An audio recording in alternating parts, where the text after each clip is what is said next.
কথায় আছে না যে লেবু বেশি কচলালে তিতা হয়ে যায়।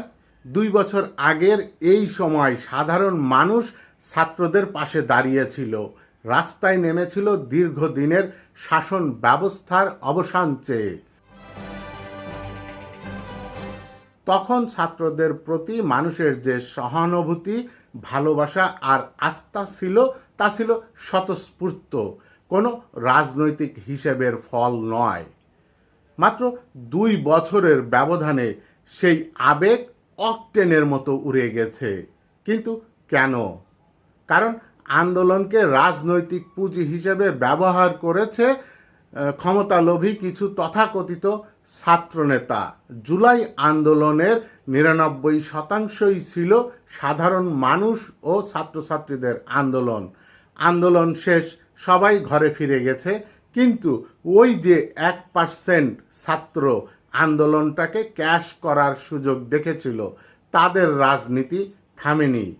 গত 2 বছরে সেই 1% তাদের কর্মকাণ্ড দেশের অর্থনীতি, সামাজিক পরিবেশ এবং মানুষের মানসিক অবস্থার উপরে গভীর নেতিবাচক প্রভাব ফেলেছে।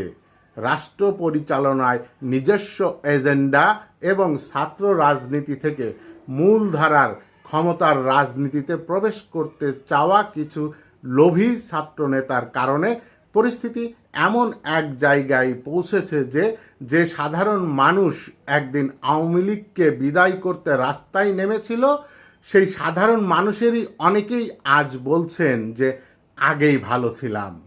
হবিগঞ্জের জুলাই পদযাত্রায় বিএনপির নেতাকর্মীদের হাতে ছাত্র নেতাদের মার খাওয়ার ঘটনা দেখলাম। গুরুত্বপূর্ণ বিষয় হলো, এই ঘটনার পর সাধারণ মানুষের মধ্যে তেমন কোনো সহানুভূতি দেখা যায়নি, বরং অনেকেই খুশি হয়েছে।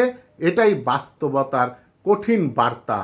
কিছু ছাত্রনেতা জুলাইকে পুঁজি করে নিজেদের অবস্থান শক্ত করতে গিয়ে কিছু লোভী মানুষের ক্ষমতার খেলায় পুরো ঘটনাকেই অতিরঞ্জন ও চেতনা বাণিজ্যের মধ্যে ঠেলে দিয়েছে।